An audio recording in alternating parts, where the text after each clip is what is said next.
right now just for social media purposes. And it is recording. All right. So our agenda for today is that we're going to do introductions, the main session of questions, what we'll have for Joann, and then an opportunity for the audience to ask your questions, which you can put in our Slido, or you can put it in the Q&A here in our webinar. So I'll go ahead and send that link to the Slido. But again, you are free to ask in the Q&A with their Zoom. So Women Who Code's mission is to inspire women to excel in technology careers, and our programs are designed to support women in being and becoming leaders in the industry, providing tools, opportunities, and inspiration to fuel professional success. And we are growing. We've reached to more than 120 countries with a network of more than 230,000 technical women. And I want to take a moment to discuss about our code of conduct for Women Who Code. Women Who Code is dedicated to providing an empowering experience for everyone who participates in or supports our community. Our events are intended to inspire women in technology careers, and anyone who is there for this purpose is welcome. We do not tolerate any type of harassment of members or event participants in any form. If you would like to read the full version of our code of conduct, please feel free to visit the link displayed. All right, so let's go ahead and get started. Joann, are you ready to start? I'm ready, thanks. Awesome. Okay, I will introduce Joann. Joann Anderson is currently the head of engineering in Latacora, a retained security team for startups. Previously, she was a VP of engineering at Scoop Technologies, where she oversaw all of engineering, and at Slack, where she oversaw the core product teams, internationalization, backend foundation, calls, and QA. Joann honed her skills in streamlining engineering processes to accelerate release delivery at Adobe and Symantec. In her free time, she channels her inner child playing Magnetiles with her 2 kids, is learning Muay Thai, and hopes one day Marie Kondo will come into her life. Thank you again for joining us, Joann, and being a part of our Shout Out Saturday series. We do appreciate your time. Of course. So our theme is all about how to develop a mentorship and supportive network for strategic career advancement. So we'll dive into our first question, which is what indicators should someone know about to know if someone might be open to stepping into a mentorship role with you? Yeah, so I thought about these questions a lot when you sent them over. And the big thing is, like, when you're talking with people, if they start to ask you about your career aspirations and what you want to be doing and kind of how you've gotten there and where you want to go, then that kind of shows that they're like really interested in who you are as a person, and they could actually want to help mentor you, right? They may ask you probing questions like, what do you like to do about your job? What do you like? What don't you like? How have you made job choices in the past? And generally, this is a good indication that they're really interested in you and how they can help you grow in your career. They may also talk about their own journeys, like how they came to be in their current leadership role or in their current career, and how they made certain choices, or they may discuss other people's journeys with you. So like I had a conversation with somebody the other day on I was trying to show her like different people that I had met throughout my career to talk about like, oh, look at this person. This is how they got to where they were. It's not a traditional path, but that's okay. Like we all kind of reach our destinations in different ways. Or like a very obvious one is when they ask at the end of the conversation, they say, feel free to reach out if you ever have any questions or if you just want to talk about things. So once you've found someone who might be opening to mentoring, how do you kind of ask them to be your mentor? I think this is one of those things where we tend to be more nervous about it than we need to. Like, I think you can literally just ask people if they're open to mentorship. It may depend on your relationship with this person. I've had people in my organization ask me to mentor them, and that ends up being a little bit more complex for me. So usually I'll say, you know, I'd love to mentor you, but I think given our relationship, let me see if I can find somebody who's a better fit. Just because I find like it's nice to get an outside perspective than somebody necessarily in your org. Not that I would necessarily just say no in that sense. It just kind of depends on what they're looking for. And I would just say like, oh, do you like, I would actually ask the person, are you looking for like a formal mentor or something more informal? Like, are you just looking for someone that you can just reach out to if you have specific questions? Or, you know, do you actually want some formal mentorship with like a clear goal in mind, right? Because I've been asked in both situations where it's like, oh, is it okay if I just call you occasionally because I have like team dynamics I want to discuss, right? Or they'll be like, no, I want you to help me actually grow my career. I'm looking for this promotion. Like, can I ask, you know, can we meet regularly so that I can get there? And in both situations, I think it's literally just, you know, asking, are you open to being my mentor, being clear with what your expectations are around mentorship? Like, how often do you want to meet up? You know, are you going to bring topics to me? Should I be bringing things to you of like, have you thought about XYZ? Who's going to kind of ask the questions? Make it kind of easy for like whoever's you're looking to be a mentor to actually be a mentor, right? Like be very clear about what you're looking for. And it kind of sounds like it's coming from a perspective of someone just reaching out and forming that relationship and going. Have you ever experienced anything where an organization has kind of this mentorship program already structured and people can go into it? Or I've experienced both. So I've started up mentorship programs myself. I've also been in places where, you know, when you join a company, you're assigned a formal mentor or somebody to kind of teach you how the inner workings of that company work. But then I've also experienced where, you know, I think it was at Adobe that they had like a women mentorship program where, you know, it was more just kind of cross-pollinating across the company to let people really see what different parts of the company are like and getting a little bit more exposure potentially in like different areas that you wouldn't be exposed to. So it would either be across product or across function. And it really, like they sent out surveys on like what you were looking for and they tried to match you with a mentor that made sense. And so I've kind of been in both situations. got it. I think it sounds like it's kind of dependent on whether you yourself would like a mentor and you reaching out and finding out if you're going to do it on your own and reach out to someone, or if you're going to use an organization resources to do something like that. But yeah, it kind of just depends on what you want. Like, I think a lot of times when I've reached out to ask people to be mentors, it has to do with more like, I may be wanting to do a career switch. And so doing it within the company I'm working at, it would largely depend on how big it is, right? If I'm at a small company that's all of like 30 to 50 people, it's kind of hard to find the right mentor if I'm trying to completely change what I'm doing. But at the same time, if you're in a company that has 20,000 people, you know, it's not that hard to find someone who can help you. So it largely depends on what your goals are and what you're kind of looking for. that makes sense. I'm going to switch gears here. What, or at least have you used support groups or professional support groups? If you have used them, what support groups you feel have helped you towards your career growth? And what about them made them such a huge impact? Sure. I haven't had specific support groups. I have attended events like Women Who Code or Women in Tech, and that's helpful largely because it makes you feel less alone, right?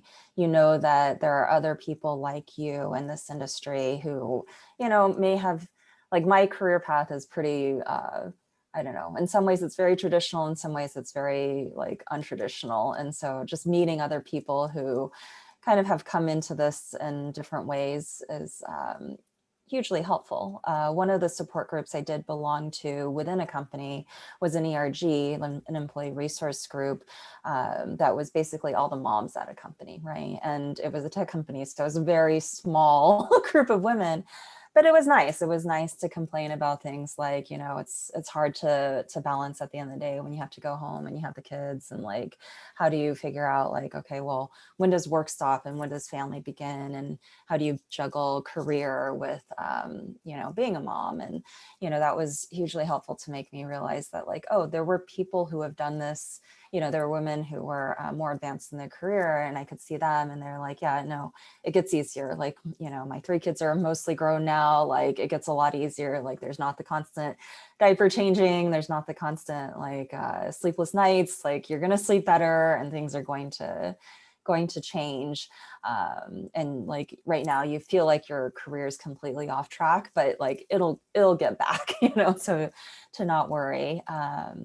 So in some sense, it's like all about that self-compassion, the human connection, knowing that like you aren't the only one who's been through whatever you're currently going through. Given this current climate where we're online, doing Zoom meetings or anything like that, how, in terms of like the climate, given the current climate, mentoring and maintaining support groups kind of have been challenging. Mhm. Do you have any advice on how to navigate these relationships and how to best maintain them? Support groups or mentorships? I, I'm probably not the expert in this, but the way I think about it is, how do I feel when somebody reaches out to me, right? I don't think I've ever been upset. If anything, I feel this little like pride that somebody thought of me and they want to reach out, right? And so whenever I hear people like kind of hesitant towards it, I say, you know, just reach out. Like, I don't think anybody is like, oh, I can't believe you reached out to me. How dare you? Like, we all just kind of feel this like, oh, you actually thought of me. This is great. And, you know, just ask how people are doing, you know, like it doesn't have to be formal at all. It can literally just be like, hey, just wanted to check in, see how you're doing, see how, you know, would you like to go for like a socially distant coffee or, you know, walk or something? And I found that that's actually been really helpful in navigating relationships, especially in this kind of challenging time. And I think it's just one of those things where it's like, you can also do really simple things. Like, I know people who maintain a calendar invite, right? And they literally just monthly will, you know, text a list of people. And granted, yeah, it feels a little bit weird, but it's like, that is how they maintain the relationship.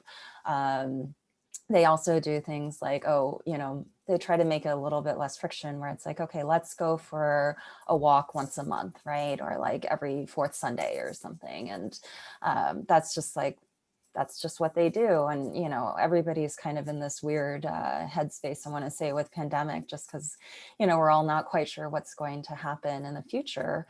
But it is actually really beneficial to do that regularly.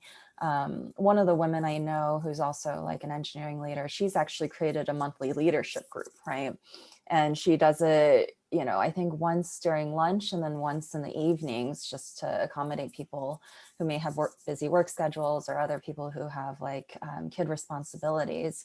You know, she tells me she gets a little bit discouraged sometimes, but she still keeps it up, you know, and like there's always at least 3 or 4 people to just, you know, we are a little bit Zoom fatigued, but who sign on to just, you know, chat and see how things are going in different companies. It's always interesting to hear the challenges, just because I think every company has their own environment, but the challenges are actually all fairly similar. And so it's nice to just be able to bounce ideas off of people and be like, oh, I've seen that. Like, here's what worked for me, or like, I've seen that. Here's what didn't work for me. So good luck, you know, and just recognizing like, you know, we're all human. We value that connection. And so, you know, don't be afraid to reach out, whether it's a walk, coffee, or just hopping on Zoom really quick for a couple minutes, you know.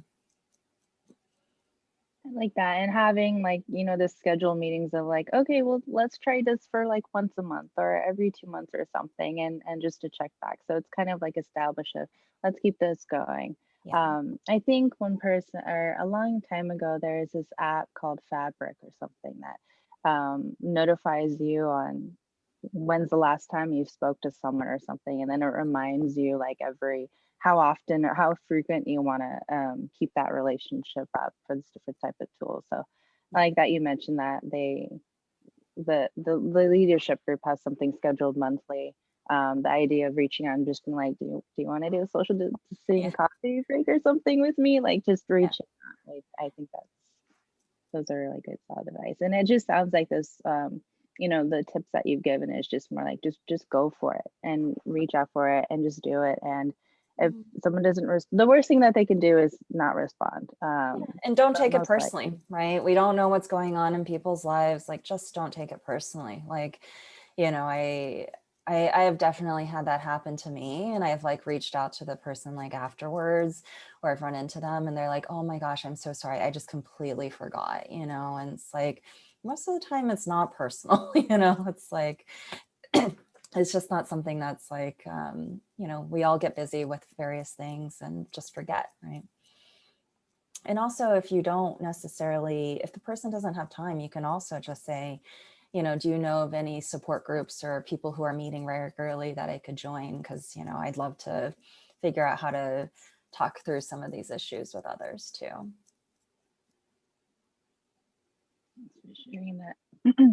um, any last words of wisdom for those in engineering leadership positions, and any tips for success for women in this field?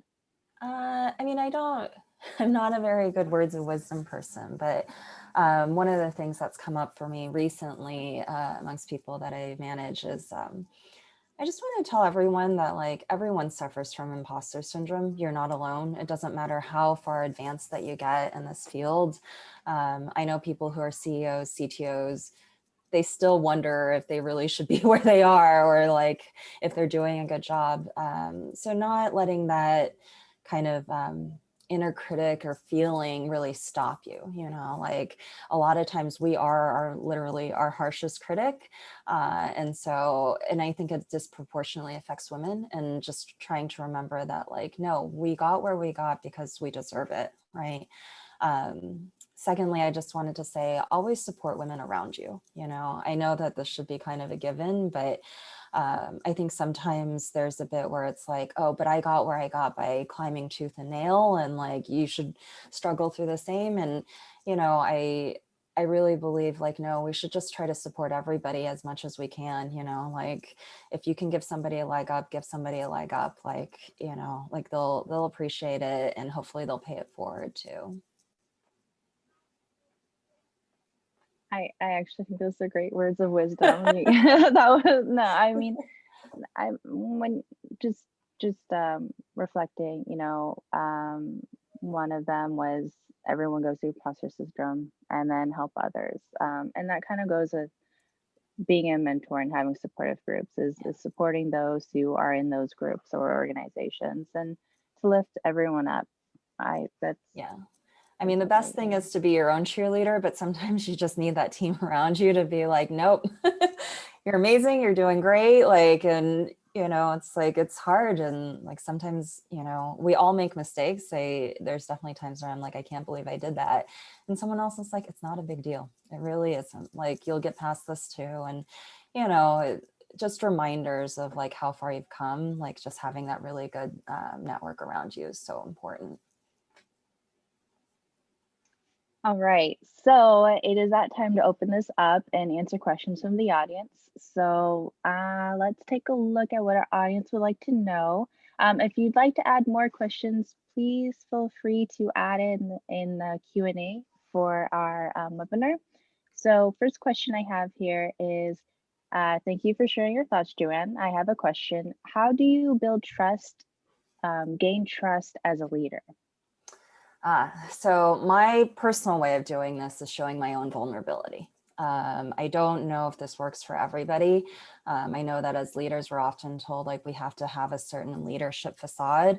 I don't ascribe to that philosophy at all. Instead, I try to show vulnerability. Like, what are the things that I'm worried about? What are the things that I'm thinking about to my reports? And hopefully, like, they also feel like they can show vulnerability, and that's how I start to build the trust, right? And so sometimes, that's like, if people are really silent in a one-on-one, I'll say like, look, I'm like, currently I'm trying to work out an apprenticeship program at Latacora, right? And sometimes I feel really stuck with it. Sometimes I feel like, oh, okay, I think I know where this is going, but I'm not entirely sure. I'm in a completely different field than I was before. We do security. Like, I have a master's in security, but I never actually did it in industry. And so I will literally say to people, say to my apprentice, like, hey, I am so sorry. I am trying to figure out how to give you good feedback to try to help you guide your career, but I'm at a loss. I'm trying to figure this out. Like, I'm talking to people, and hopefully they see that, like we're not all like, we don't all know the answers. And so it's okay to ask those questions and to kind of build that, like, that safe space between us and to build the trust. Another question someone had is, should you be, you talked about being vulnerable. Should you be formal or informal when having your mentorship meetings? I Or is think that this really just depends on the relationship with your mentor, right? If I remember, I talked to one person about being a mentor once, and I could tell, she was just a much more formal person. I was not going to be able to come to her with like I just had a terrible week and I can't stand these people and what's happening. Instead, like, most of the questions I asked her were around like, okay, how do you evaluate two different job opportunities, right? And like, one of them, at the time, I was trying to decide between a small startup and like a fairly mature startup. And, she was like, well, what is your fear about the small one? And I said, well, I'm just afraid that like they're going to go under, or there's going to be failure or something. And she's like, yes, but you'll learn so much in that. And so in that case, I read the room a little bit, like, in my relationship with her, it was just much more formal.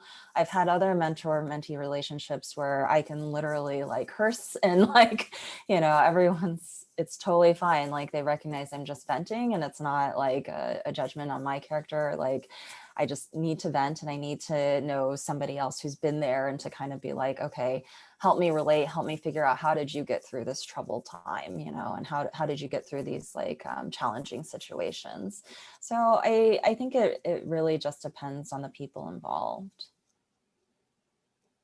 you talked about having different mentors? One question asked, is it good to have one mentor or many mentors, and why? So I think it's good, I think quality over quantity. So I don't think having 30 mentors is necessarily a good thing. I think it's okay to have multiple though, especially if you're at a place in your career where you're not quite sure where you want to go. It's helpful to get different perspectives from different people. I think if you have too many, then you're not really giving yourself enough time to build relationships with each of them. But don't be afraid. It's not like you have to have the same mentor throughout your entire career, right? Like, you may outgrow a mentor. You may just decide like, hey, your viewpoints don't align. And so like, it's just time to kind of let this relationship go. But, it really just depends on kind of where you are and what you're trying to get out of the mentorship, right? I think if I'm trying to decide between several different career choices, I will talk to probably 3 different people. Like, do I consider them formal mentors? Probably not, but like, it is helpful to get those different viewpoints. But usually I tend to just stick with like 1 or 2 mentors, just because for me, it's about quality, and it's harder for me to talk to, like, time is kind of scarce. So it's hard for me to talk to so many people about career at the same time. Plus, then I find that I get a little overwhelmed with all the different perspectives. And so I kind of do like just having like 1 or 2 people. Got it. That makes sense. And it could be different. I mean, I guess having a mentor would be kind of talking through any ways to navigate through your career. Um, would it be, I mean, I'm trying to think of like other aspects of different mentors. It'd be, I guess, more of their strengths and your weaknesses, and you're trying to strengthen.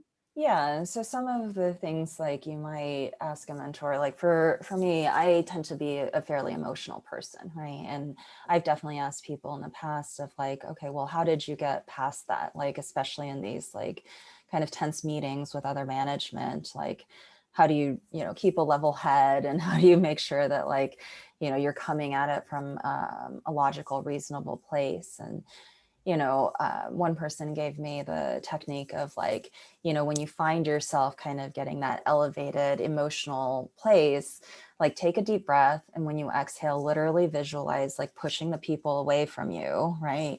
And give yourself a little space to like really think about what is it that you're going to say. One of the things that I've also learned from my mentors is like, I used to, especially when I was a new manager, I used to think I need to state my opinion on everything. I got to like, make sure that people hear me, or I had to get involved with every single problem that arose. But as I've kind of matured in my management, I've realized like not everything needs my involvement. Some things will have the same outcome whether or not I get involved, and it's actually important to kind of recognize which situation is which, like which one do you actually need to get involved in and which one can you just let play out. And so I think like it really will ultimately kind of depend on where you are and what you're trying to deal with, right? Another question, kind of bouncing off of that, is what's the difference between having mentors versus advisors? Oh, I mean, I always think of advisors more in an academic sense of like, Mm. usually they're telling you, oh, you should apply at this company and that company. Mentors, I think, at least from my perspective, they tend to ask you more questions to get to know you as a person, and hopefully are helping kind of tailor guidance based on you. For me, advisors tend to be more, it's more like, I think advisors are always kind of trying to push you more than like trying to see where you're at, right? And what I mean by that is there's been points in my career, especially when I've had kids, where I'm like, I'm not looking for career advancement. I'm happy where I am. I just need to improve on the skills that I currently have. And generally when I think of somebody as an advisor, it's because I'm ready to make a large change. I'm not necessarily asking them for like, how do I improve myself? It's just more like, okay, should I be looking at startups now? Should I be looking at more mature companies? That's when I'll tend to ask an advisor for more guidance. And it's somebody who may or may not know me intimately. They don't know my insecurities types of things, but they will look at my background and they'll say like, oh, well, you may want to round out your experience with more like enterprise experience or something like that, where it's less of a like personal touch, I think. But that may just be semantics, and it's just may just be my opinion on that one. Okay. So going on like the social aspect of your life, someone asked, first off, hi, Joanne. Thank you so much for the great session. Now the question, how do you design your social life so that you come across more people who can guide you? Essentially, how do you increase serendipity? I mean, I think this is one of those things. I mean, I'm probably not the right person to ask because I often feel like the belonging part is a little bit rough for me, right? I've been in tech for, geez, a long time now. I think like 17-ish years at least, not longer. And so it was hard in the beginning, right? Because like it was primarily male dominated, and like I didn't necessarily feel like I had that support network. It's definitely changed over time. I've found a lot of people. But I think, you can't really force your social networks, in my opinion. Like you can meet people at meetups and like try to find people who have some of the same interests as you, maybe outside of work. But I also feel like I've kind of tripped upon people, right? Like I met a woman who was the wife of a coworker of mine. I didn't really talk to her for years until we both happened to, our due dates were one day apart.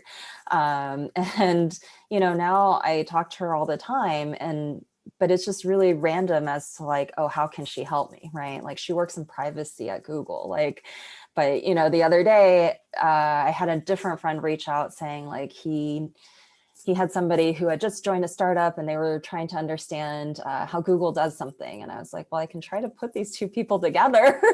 And so sometimes it's just random chance. I think trying to force your social network so you have more serendipity ends up sort of creating a friction that's not natural.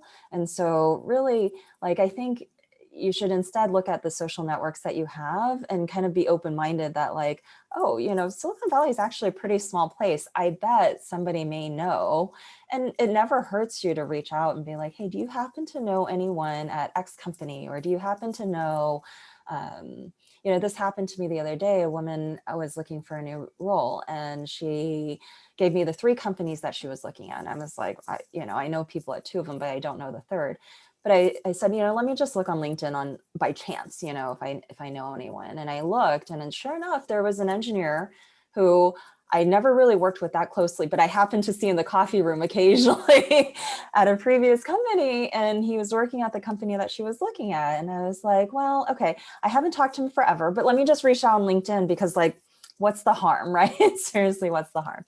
And sure enough, he responded. He's like, be happy to help, happy to talk to her about the company. And I was like, great. And she recently reached back out to me. She said that connection was amazing. I've actually decided to take that job. And originally it was the last place one. So you'd just be surprised as to the serendipity nature of it it just comes randomly. You don't have to force it with your social network. These two things can be separate. Got it. Thank you. Another question from Sandra. Did you also have mentors in your career, and what did you learn from them? I know you mentioned a little bit, but do you want to go about a little bit in detail of your learning points from them? Yeah. So I've probably had 2 or 3, what we would call formal mentors. I definitely have more people who now are kind of, just peers that I reach out to when I need to just bounce ideas off of somebody. One of my mentors was my first boss when I was an intern, and he's a women's rugby coach. And I've lost touch with him throughout the years, but one of the things that I remember from him is how important it is to make individuals feel like they're part of a team, right? At the end of the day, I've heard a lot of people where it's well, these are your coworkers, they're not family, right? And I understand that, but we spend so much time interacting with each other. It's actually important to me to make people feel no, I actually do care about you more than just, a company. There is a bit of yeah, I need to get the company work done. But, that's one of the things that I learned from him, how to kind of balance it's okay to be friends with your reports, even if it's a manager report relationship, as long as there's a certain mutual respect and you kind of know what the right boundaries are, right? But we are all human. We all value that connection. And that's one of the things I learned from that mentor. Another mentor I learned from was not to be afraid of taking risks, especially with your career, right? One of the things that he taught me too was that, every job that you take, whether or not initially you feel like it's the right job or the wrong job, when you leave that job, you can always find something that you learned, right? Either you learn oh, you definitely don't want to be at a small company anymore, or, you're looking for more diversity in your next role, or you want to learn more technical things he made me see how different roles I had taken had actually taught me more than what I had thought, right? He's like, look, Joann, you've worked in consumer business, you've worked in developer relations, now you're working in enterprise, this basically sets you up for the future of you can basically work in any industry that you want within tech, right? And to not be afraid of that. So those are the 2 that I remember the most. In terms of people that I've just bounced ideas off of, I've had people actually help me negotiate salary as well. And I think that's hugely important, because having other people in the industry who have access to how much other companies are paying is really important for like equality of pay as a woman, right? And getting more familiar with like, okay, people of my experience can look to be paid about this much money. And so I think those are kind of like 3 pretty tactical things that I've learned from mentors throughout my career. I think thank you for sharing that. I think the salary negotiation and having one in the organization know and vouch for you and saying, no, this is the price you should go for. Um, that I think that's really good advice. As with different stuff on the internet and there's this range and everything, to actually get from some perspective from someone in the organization. Yeah. It's good to have And that. it's not always like, I've definitely coached people sometimes to not take the highest salary, right? Because it all just depends on what you're looking for. Like you can definitely get paid a very high salary, but when it comes down to if it's an organization where you're working nights and weekends, is that really what you want, right? And sometimes it is, right? Because you're looking to maximize income. And sometimes it's like, no, I actually do want a life right now. You know, I want to explore other things too. Okay. I think I can take one more question, and I'm just looking at the questions that we have. So one more question. What if a mentor I have now doesn't seem to be a good fit anymore? What's the professional way to tell them I no longer want to have a one-on-one? So that's one question. I think a second part is how you can look for a better fit. Yeah, I mean, I think thanking them for their time and saying, you know, thanks for being my mentor for however long they've been your mentor. And then just saying like, you know, but I'm finding that like, I want to grow in these different areas. And, you know, you don't really have to say that you're looking for someone else, but just that like, you know, thank you for spending the time with me. You know, I don't want to waste your time anymore. I don't think we need to have one-on-ones. Like, I'm just trying to leave it at that. Like, you know, I wouldn't go too much into why necessarily. You know, if they ask you, then you can kind of say, oh, well, you know, I'm still trying to figure out what I want to do career-wise or where I want to grow. And so I think until I do that, like it's not a good use of our time to you know, continue meeting, and that can kind of take the sting off. Hopefully that is semi-true. But if you're finding that it's just not a good dynamic, like, you know, I don't think it really does anybody any good for you to continue just like meeting with them anyways.